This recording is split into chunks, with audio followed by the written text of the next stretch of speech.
Today's class, we will be looking at IP remedies. Depending on the protection you have, you may have access to a whole range of remedies on somebody who has infringed on either your trademark, copyright, patent, or design. In Australia, there are multiple acts that provide remedies to infringement of intellectual property.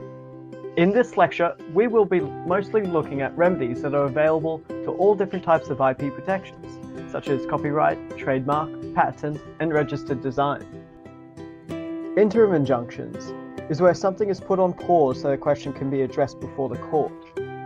A final injunction is made to ensure a particular course of action is taken. This can be a range of things from stopping a means of production or demanding a certain type of action to occur. Damages is the most common financial remedy for infringement of intellectual property rights.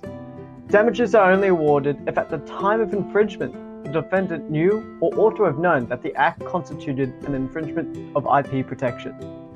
Damages can be calculated in a number of ways, such as lost sales, lost licenses, or use of principal. Damages can also be awarded in breach of confidence cases, misuse of private information, and secondary losses. Additional damages can be awarded as a punitive or aggravated nature depending on the circumstances of the infringement.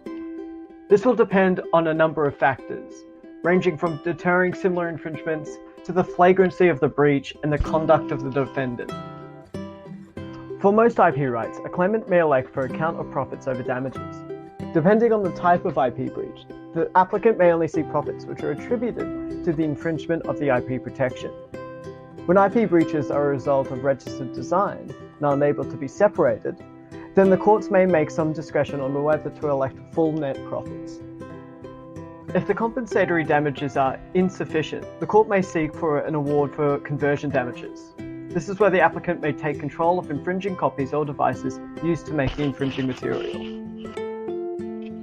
For an Anton Pillar order to be given, there must be a real risk that the evidence will be destroyed if no action is taken.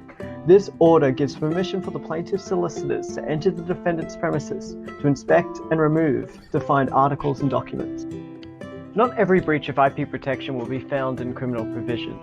Generally, infringements at a commercial scale, however, are criminal. A good example is under the Copyright Amendment Act of 2006, it was three-tiered offences.